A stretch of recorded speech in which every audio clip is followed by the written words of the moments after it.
everyone. Welcome to another episode of Bitcoin Banter. I've got Rick and Tony with me. We've already been bantering on the front end of this. I'm sure we'll do some more on the back end. But let's jump into the good stuff before we drop all of our good one-liners.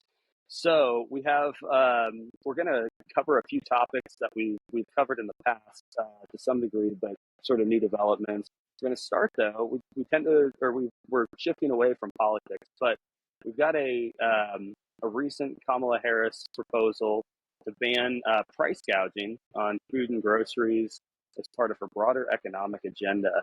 And I already know what you guys think about this. I think price controls have been used once or twice in the past and to no avail. But Tony, let's start with you. I know you're a big Kamala fan. Man, just when I thought I couldn't meet a dumber human being, I get proven wrong over and over again with some retarded comment like this one.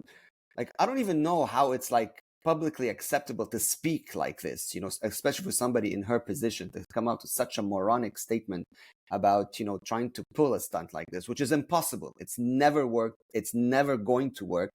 And as a business owner, who's going to listen or comply to that dimwit? And telling them how to run their own business for the sake of the greater good, which is a problem that is caused by their stupidity in the first place, right? So I don't know how that's going to play out, but in my opinion, like, you just ignore these people. I mean, nobody should even be giving them 30 seconds of their valuable time to listen to this nonsense. It's complete rubbish. None of it will work. It's just trying to save face in whichever pathetic attempts that they're trying with. It's just silly, man. Like, I don't even want to waste time commenting on that ludicrous statement. It's just not going to work. Well, and more importantly, I mean, the thing, anytime Kamala speaks and she makes some promise, like, my reaction is, you're the vice president right now. You've got 6 more months that you and Joe, who, by the way, I haven't heard from in a while, could do something. Go do it. Like, this is your opportunity. Sign an executive order if you really think this is going to work. But yeah. Regardless, I think the next president's going to be fighting inflation. And by fighting inflation, I mean, they're going to have to just throw their hands up in the air and say, oh, I guess $6 trillion printed during COVID was not a good idea. And we've got all this money flooding the system. Rick, give me a UK perspective. Oh, man. Well, listen, it's nice to know that it's not just UK politicians that are completely out of their minds, right? Because Kamala Harris just comes out, boom, she just says, hey, guys, I'm a communist. I mean, she's a communist, right? Like, this is just communism. It's laughable at this point.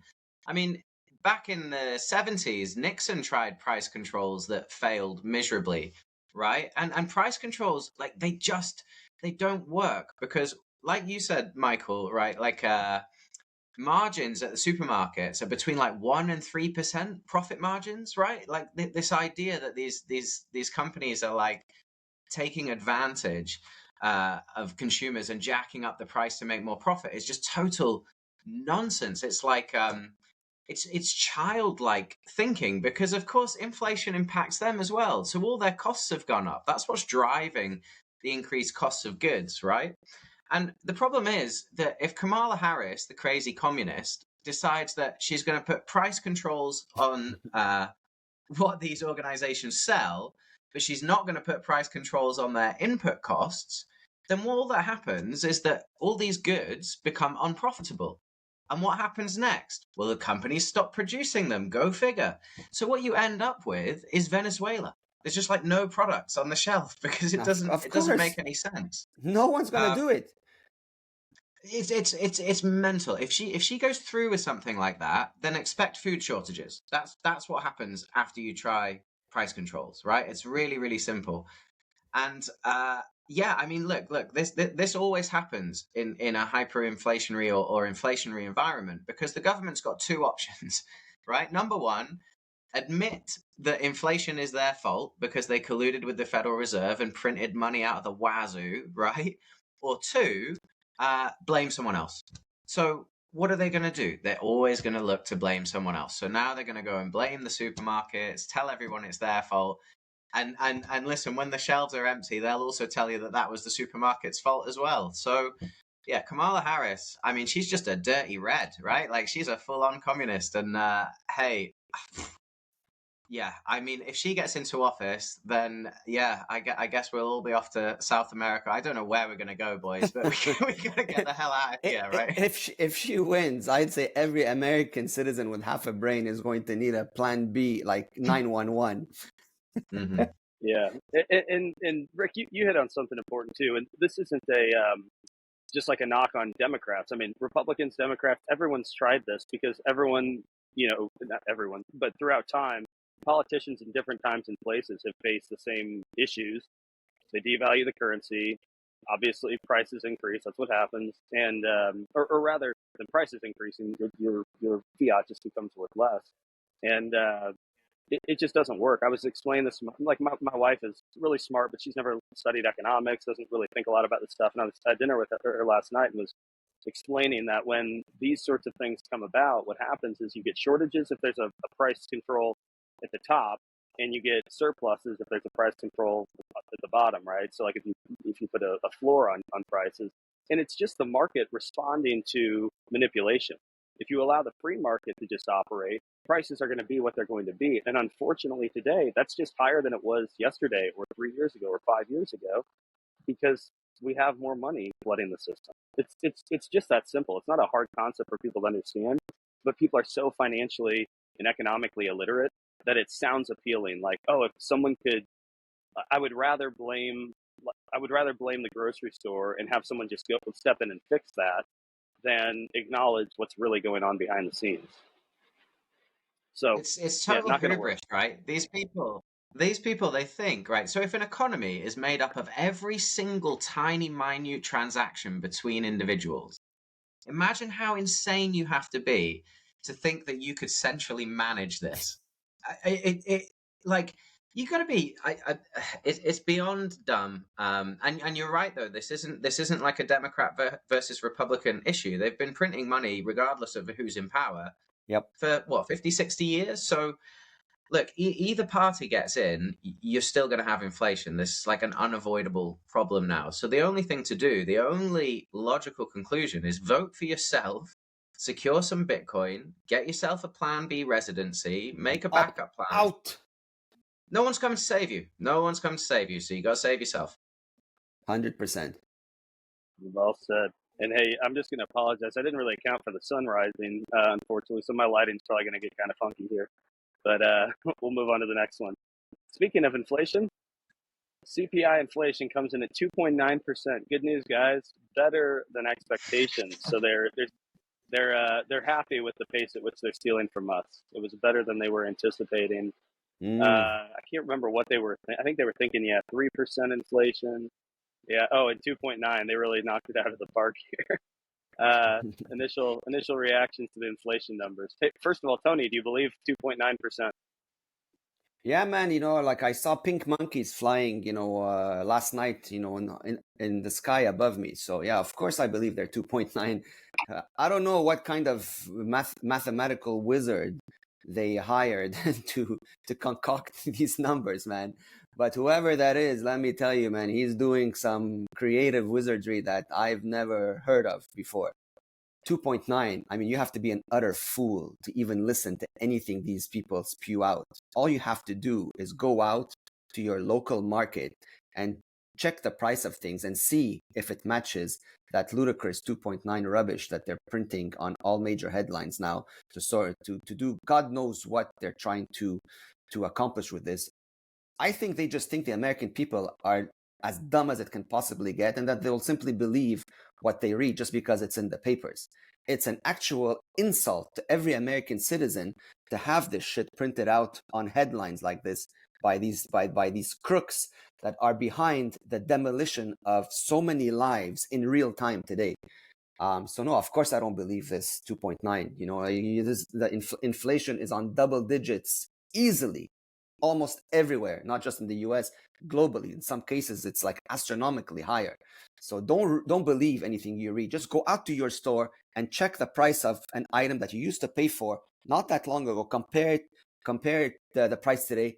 That'll give you the accurate answer. You don't need any politician or any mathematician to give you those numbers. You can figure them out in 10 seconds just by walking into any store in your local neighborhood. Yeah, Rick. Oh yeah, I mean, this reminds me of one of my favorite quotes. I can't remember who said it, but it goes something like this. It's like 87% of statistics are made up on the spot, right? The point being Yeah, that fucking. we're just full of it at this point, right? Um, but my favorite thing about CPI is that it doesn't include food, housing, or energy. So, hey, listen, guys, really good news. If you live outside, right, and you don't eat, and you don't need to keep yourself warm or use any lights or anything like that, then hey, what are you worried about? There's no Unfortunately, inflation. if you yeah, you're all good, man. Then all the other stuff only went up 3%. So what's the problem? I'm like, so all the things that are essential for life, right, for you to actually survive.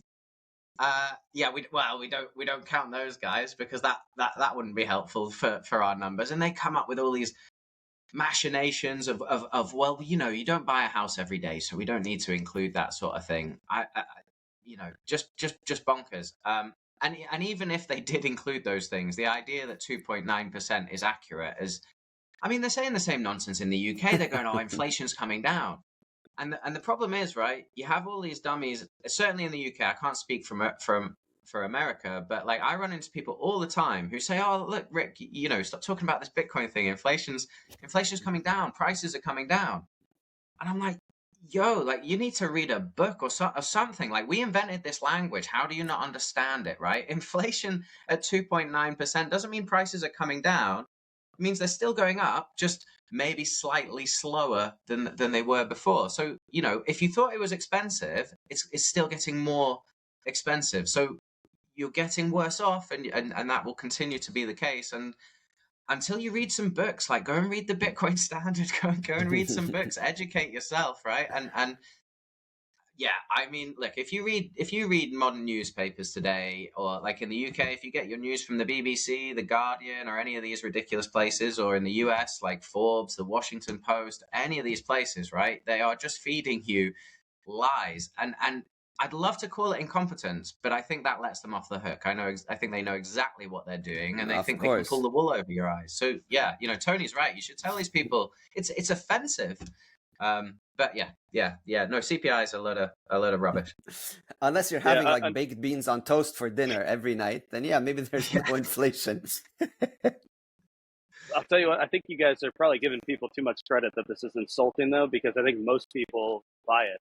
Like I talk to friends of mine who are financial advisors, and in their models, they put 2% inflation is like that's the hurdle rate. And so if we're going to return 9% in the stock market or a diversified portfolio or whatever, like at the end of the day, they buy that inflation has only been 2% historically, and like on net, over the next 20 years, that's still what it's going to be. Never mind the fact that we've very clearly seen double-digit inflation that you can't crawl back from. We're not going to have 5% deflation to offset that, even if inflation slows or gets back down to target, or is it zero for a little while. To cover 8, 10, 15%, whatever we think the real number is, which is certainly higher Mm. than anything they've reported, which got up at least here, I think to 9% or something. I think in the UK it was like over 10 or 11. You have to have that. You have to beat that by having a deflationary period, and it's just not coming. Like 2% makes no sense in any real world scenario.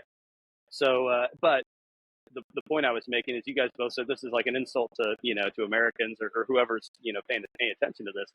I don't think they feel insulted. I think they feel like strained financially, but they also feel like, oh, good, they seem to be getting this thing under control because 2% is what we're shooting for. So it's just such an economic illiterate group globally. I don't think that's unique to the United States, but it's unfortunate they can be rugged like this, and they don't even realize they're just these are just blatant lies.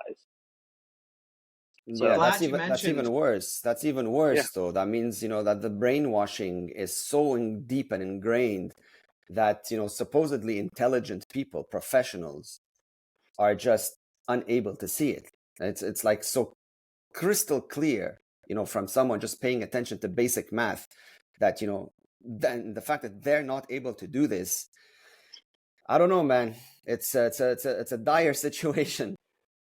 I'm Yeah, glad you mentioned the financial advisors, actually, Michael, because like you got to be careful listening to those guys because they will get you wrecked, right? 100%. Because all they really have done for the last 10, 15, 20 years is taken your money and put it in an index fund and gotten you a return. And then they think they're very, very clever for having done that.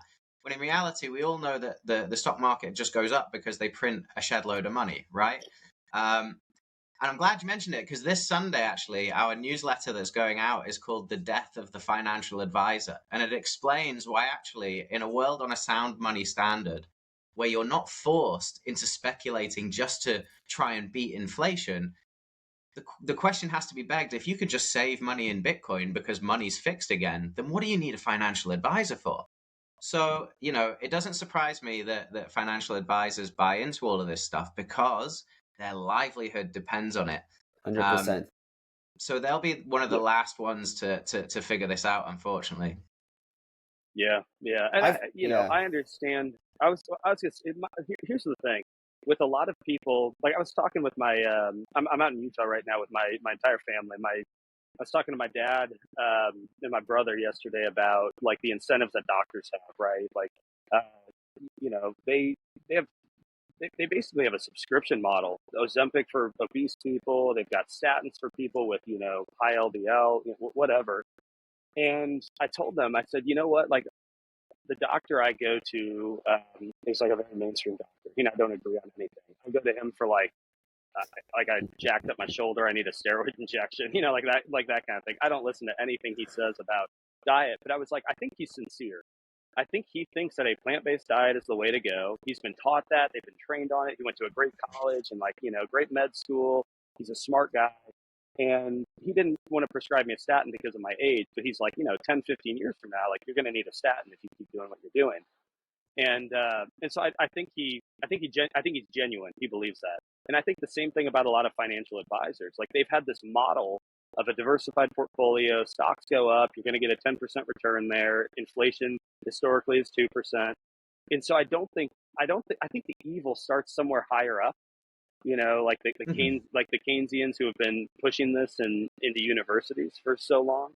I don't think it's financial advisors that are evil. They're regurgitating what they think they've learned, and have kind of made sense of the world in that way. And I think They're the that's the patsy. challenge Yeah. to overcome. That's the challenge to overcome is that they really believe it.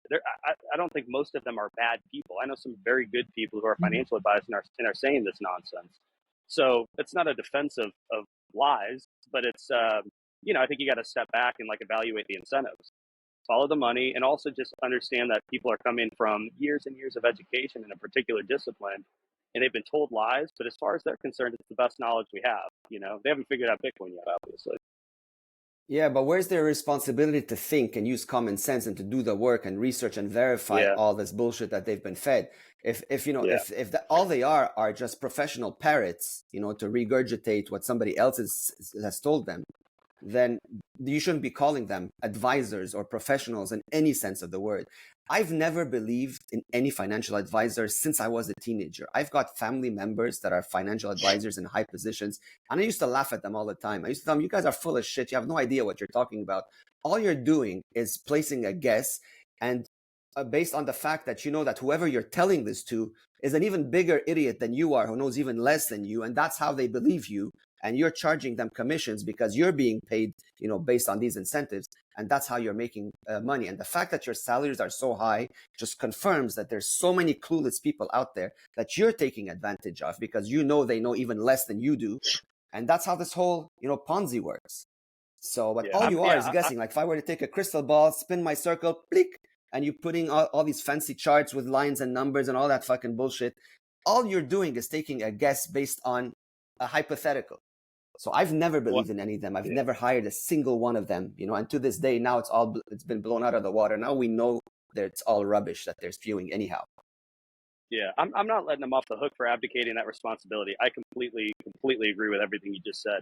I think it's just important to start from like give them the benefit of the doubt that they're not lying and that they haven't figured it out. I guess is kind of my point. And until I think they're going to have to, like we always talk about, they're going to have to experience pain, and they're going to have to experience the money printing and it becoming obvious that that 2% is not your hurdle that you're trying to beat, right? To Mm. where the pressure's on, and they're like, okay, what is the thing that I can use to beat this 8, 10, 15, 20% hurdle?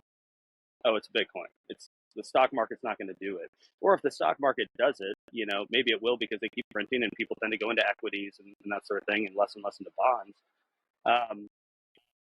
Am I actually holding anything of value, or am I just holding paper certificates that represent an inflated valuation of some company that maybe isn't even profitable, which is many of them. So I couldn't agree more with that. Okay, it's a fair defense, Michael. Yeah. Oh, sorry.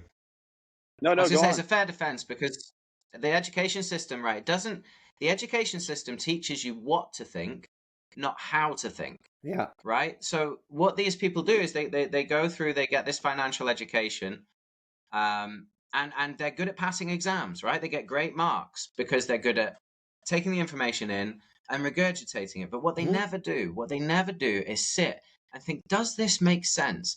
Like, do they pull it apart? So like, passing exams and getting good grades at good colleges doesn't really mean a whole lot if the college has just taught you a load of rubbish. But I think you're right. They don't mean to do harm. They've just been indoctrinated. They've been drinking the Kool-Aid for 10 years, and it's really hard for them to get away from that. Inability to think. Professional parrots. That's it. Hey there, just a really quick break from Bitcoin Banter and we'll be right back. Wanted to remind you that we, the Bitcoin Way, are the leaders in achieving self-sovereignty. Whether it's self-custodying your Bitcoin properly and securely, protecting your online life and keeping it private, or even coming up with a Plan B option in the event you would need to move yourself or your family elsewhere. Go to thebitcoinway.com/podcast to schedule a few minutes to learn more from a member of our team. We hope to see you soon. I couldn't agree more. So speaking of financial advisories, so we've got Morgan Stanley. So we talked about Morgan Stanley a week or 2 weeks ago. So they've green-lighted their 15,000 advisors to sell and push the ETFs. Well, it turns out they have a financial interest in doing so. They get to pump their own bags. They're a top 5 holder of BlackRock's Bitcoin ETF, owning 5.5 million shares.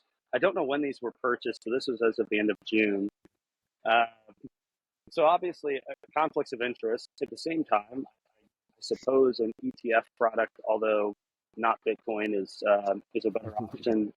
In terms, maybe you can outpace inflation. The question, though, is: are the dollars that you earn going to be worth anything, over a long enough time horizon? Which our thesis is obviously no. But comments, Rick. Let's start with you on this one. Morgan Stanley not only chilling the ETFs, but also now owning many shares of the ETFs. Well, color me surprised, right? You've got Morgan Stanley, who sell paper to people, have now decided they're also going to buy some paper. I mean, what can you say about it? I mean, the ETF as well, it pays out in dollars, right? So imagine you're in Weimar, Germany, and you're desperately trying to escape hyperinflation. And everybody's running down the street with their wheelbarrow full of money, right? Trying to buy a loaf of bread. But lucky you bought a Bitcoin ETF. So you ended up with 2 wheelbarrows full of useless money to try and buy a piece of bread. The mind boggles, right? And these people, this kind of illustrates my point before, is what I was talking about, is like, if you just buy Bitcoin, right, you don't need a financial advisor. You don't need Morgan Stanley. You don't need ETF products. You don't need all of these wrappers. So what is the point of these financial advisors in an economy where money works again? And you either spend the money because you want to consume something, or you save the money and it's sound money, so everything depreciates against it. And that's how you store wealth for the future. What are all these idiots in the middle in their fancy suits and their Rolexes? Like, what purpose, what value do they provide anymore? And the answer is, and always has been, absolutely nothing. The only reason they exist in the first place is because they realized, hang on, if we print all this money and you have to escape it by investing in stocks and shares, then we will just put an advisory service around that. So Morgan Stanley, it's disingenuous again, right? Because you're selling Bitcoin on the proviso that it's a hard asset, right, that will increase in value. But the reason that is true is because it's the first time we've had something free from government control and free from manipulation, right? the thing that gives Bitcoin value is because you can transact freely, privately, without people censoring you and all this sort of stuff. And then you buy it from an organization that says, well, we're not actually going to give it to you. And you can't actually transact in it. And you can't actually have any of that censorship resistance. Oh, and if you ever want it back, well, you can't have it. I'm just going to give you this worthless paper instead. So I don't know. I find the whole ETF thing like kind of tiring, right? It's like Bitcoin Influencer 2024 okie dokie, right? Like you put your inflows in, your outflows out, in, out, you track it all about, you make a clickbait thumbnail and you turn around, right? That's what my content's all about. And I'm just like, it's so asinine. It's so removed from like the separation of money and state. You know, that's what we're here for. That yeah, Morgan Stanley will go the way of the dodo, like the rest of the advisors, and I cannot wait. I really hope that happens in my lifetime. Well, I look, think I mean, I was just going to say, I think it's what's frustrating is that they understand the outcome of the Bitcoin thesis, but they've never taken time to learn the mechanics of why. And so they're pumping fiat bags on the backs of Bitcoin in anticipation of Bitcoin continuing to increase in fiat terms. And it's like, why do you think that's happening? If you don't understand it as sound money, then it is purely a speculative asset that you're just like, well, we think people are going to keep buying it. And what an irresponsible thing to push on clients if that's your worldview. I think that maybe that's kind of my gripe with them, promoting the product, and probably one I haven't really thought about exactly. But it's like you understand half the thesis. You understand Bitcoin's going up forever. You don't understand why it's going up, and that's an important thing to understand. Otherwise, you're just gambling with your client's money. Tony? look, these people, a lot of them, most of them don't understand money. These people are just, paid parrots, paid salespeople trying to push a product on an unknowing population. Again, it comes back to my point. They think you're an idiot. Okay. And so if they put fancy words and marketing over selling you the dream of making more monopoly money, some people that know even less than they do will fall for it, obviously. But it all comes down to understanding money. And, you're assuming that these people have good intentions, behind the services that they're putting out. They don't. Most of them don't. They're here to get paid a commission. They think the fiat money, I just have to make more of it. Life will be good. That's not true, because at some point, the rate of inflation is going to outpace the most bullish, seller or commission maker out there. And he's going to flatline and take out everyone that he's so to speak advised to do this. People need to unlearn the lies that they thought they knew about money. There's no way around this. Okay, you can try to talk to an advisor, you can try to talk to economists, you can try to read the newspaper. You're just running around in circles, wasting time, and putting your livelihood at risk. When all you have to do is take 2 steps back, read the right books or the right articles, understand that everything you knew about value and money was wrong, and you just have to relearn the proper way now and take a few extra steps, to learn what you need to do and protect yourself. But as long as you're bombarded by this constant marketing from all of these guys that have hundreds and millions of dollars that they can throw away in advertising and marketing and all that rubbish, they're just preying on ignorance. That's all it is, because anyone with half a brain can easily see that this is futile. Okay, so like Rick said, eventually all the Morgan Stanleys are going to go away. They're going to disappear like a fart in the wind at some point. But until we get there, right, people are going to have to learn the hard way, unfortunately. But I'm optimistic, I'm bullish, because I see that there's a bigger percentage of folks out there that are not buying it anymore. They simply aren't. And, they are putting in the effort to understand why the system is not working. And it comes down to a fundamental conclusion. Anything backed by fiat is a waste of time and energy and is a losing investment. You're going to be ripped off at some point by something.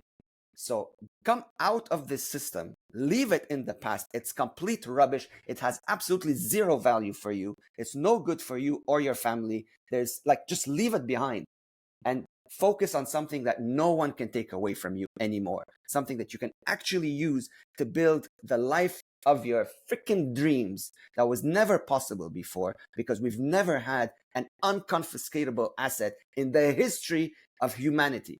Okay, that's really what it comes down to. You can color it, call it whatever you want. It comes down to that, plain and simple.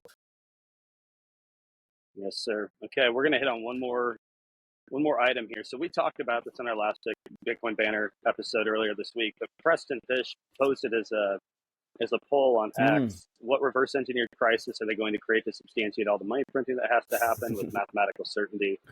So I'm gonna start here because I'm gonna redact. I think I sort of conceded. Tony, I don't think you were wrong when we spoke on Tuesday. I think that a cyber attack, probably something financial services related, I think really likely. The more I think about it, though, the more World War III seems inevitable to me. So I'm just I'm putting it out there. Hopefully they don't cancel us for saying that, but it just seems like we're being pushed to the brink. And my wife was telling me that I was asking her what she thought about that, because she's a lot less conspiratorial than I am. But she said she thinks the election in November will dictate her concerns about World War III. Because there's one side where she's like, yeah, I think World War III is coming. One side where she's like, maybe we could avoid it, or at least postpone it for 4 years or something like that. But so my base case is World War III, and I'm totally open to any number of other things happening. You're hearing about monkeypox now. I haven't really been following that, but like that's like the new thing. What are your takeaways, comments, and what's like your base case, I guess, on any of these fronts? Which one do you think is most likely, and then do you think all three are happening?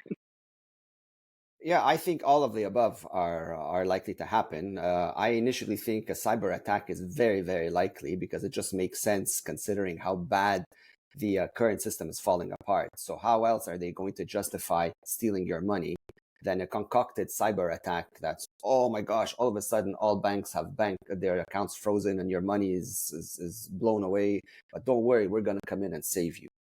If I was in a position of abuse like this, it would be like a no-brainer, just lock everybody out, steal their funds, give them some bullshit excuse that I know they'll believe because they're too stupid to begin with. That's like the mindset behind this. And there you go. Problem solved. And now we'll promise these dummies that we'll give them their money back, but it won't be in US dollars. It'll be in this new cool thing that'll make your life much safer called the central bank digital currency. And all that you need to do is download this cool little app from the App Store. It'll give you like nice emojis and bells and whistles. And all you have to be is a nice little, like a good little obedient donkey, and do everything that's listed on the instruction list in that app. And as long as you do that, you can spend your money at the grocery store and buy your little popsicles and go on your little trips whenever you feel like it. But as long as you follow the steps that's listed in this app, if you divert or try to think for yourself, we may have to consider those brownie point credits in your app and reduce maybe your ability to, I don't know, put gas in your car or to go on a trip somewhere or to do any of the fun stuff that you're accustomed to doing, because now you've hurt our feelings and that's just not acceptable, right? So that's what I think is likely to happen. And if anyone that still believes in any of that monkeypox rubbish that they're spewing out, it's like you have to be a certified moron at this point. If you haven't learned the lesson from the last pandemic that they put out and failed miserably at, it's like they're repeating the same script over and over. And in my head, it just confirms without a shadow of a doubt that they genuinely believe in their heart of hearts that we are all morons, that we're just going to, get scared, panic, do all sorts of stupidity, and comply with whatever nonsense they're going to want to make us comply with. But I don't think it's going to happen this time around, at least not in the same scale that it did with this last spectacle that they put out. That's my opinion. So if you're asking me which one of these are more likely, I think they're all interconnected. Because if you lock out people of their funds, you may not call it a world war, but you're going to have a civil war that's going to make a world war look like a pony ride in comparison, when you've got panicked people that don't know what to do and are just acting on instinct. I've seen that movie on a small scale. I can't possibly imagine what it looks like on a global scale, and I certainly pray I never have to. Yeah. Rick, what's your bet? I think we're all going to be fine. I think Kamala's going to fix everything. Like I think, like man, I look at that woman, I'm like, wow, she's going to save the world. No, man. I mean, listen, I know probably most of our followers and listeners are in the US, right? So, I mean, I would imagine that like within 20 minutes of this podcast ending up on YouTube, I'll be arrested immediately, right? Because Probably. our dear leader Keir Starmer will come around and put me in a gulag of some description. But it is interesting, right? Because Rishi Sunak, our former unelected prime minister before Keir Starmer, he came out and was on some Question Time TV show, right? And he came out and he said that they were going to reintroduce conscription, right? So basically, like, everyone's getting signed up and shipped off to war. And someone asked him, like, how, is this compulsory? To which he says, no, it's not compulsory. And so they said, well, how are you going to make anyone do it? And his response was, well, we'll use incentives, but also disincentives. And they could be this or that or financial. Now, for once on one of these TV shows, I was blown away because the host seemed to have, was a bit switched on and said, whoa, hang on, financial? You mean you're going to cut them out of their bank accounts if they don't go to sign up? And no, nothing like that. Well, what does he mean? What does he mean? And this links back to what Tony's saying. So yeah, I mean, I think I agree with all three. You can see it coming, right? Like all over the UK news at the moment is monkeypox this, monkeypox that. It's, we've got to go and fight Putin and Iran and all this nonsense. And I shared with you in the group chat today, because we spoke about this a few times, and I mentioned in the last episode that they always tell you, they give you like little subtle hints of what's coming. The trailer. And the day after, I saw in my newsfeed from The Guardian some article that said like, oh, all the cables that under the sea that run the internet, or something bad's going to happen. I'm thinking, right, give me strength, right? So you're telling me there's a journalist, right, sat in The Guardian in some ridiculously plush office in London somewhere, writing this garbage, right? And somehow they've discovered that the cables under the sea that we route internet traffic through are in what? It's just, the mind boggles, right? And we just found out that it was a Ukrainian team that blew up the Nord Stream pipeline, because we spoke about that, didn't we, on a recent podcast? And it's all engineered, right? They just want, basically, the money's dying and they are terrified that you're going to realize that it was them. So they're going to just be like, boom, here's a war, here's a pandemic, here's a cyber attack. And to be honest with you, right, I've reached the point where if all that fails, I'm pretty sure they're going to try some like, oh, the aliens are here. Like, that's on my bingo card for the next 5 years. Because the whole thing's become such, it's a pantomime, it's a performance, just like the idea that you can vote your way out of this. It's just a charade. It's the illusion of choice. So they want to drag us down there, and we've just got to say no, and just do our own thing. 100%. Definitely. All right. I think that's a good place to wrap. For everyone listening, thanks again for tuning in. Go to the bitcoinway.com/podcast. You can learn a bit about our services. We help with online privacy, Bitcoin self-custody, the right way. We walk you through everything step by step. As Tony alluded to earlier, you might want a plan B depending on where you are in the world. We've got options for that. And then our latest and most recent service we're offering are de-Google phones. So you've got privacy for your mobile life, securing your communications while on the road. So again, the bitcoinway.com/podcast. Check it out. Schedule a time with a member of our team. Gentlemen, this is fun as always. Feel like we came in with a lot of fire today. So hopefully we don't get canceled and blacklisted. But I think hopefully people will enjoy this. Thanks for joining, guys. Thanks, Michael. It's good Cheers, seeing Michael. you guys. Cheers, everyone.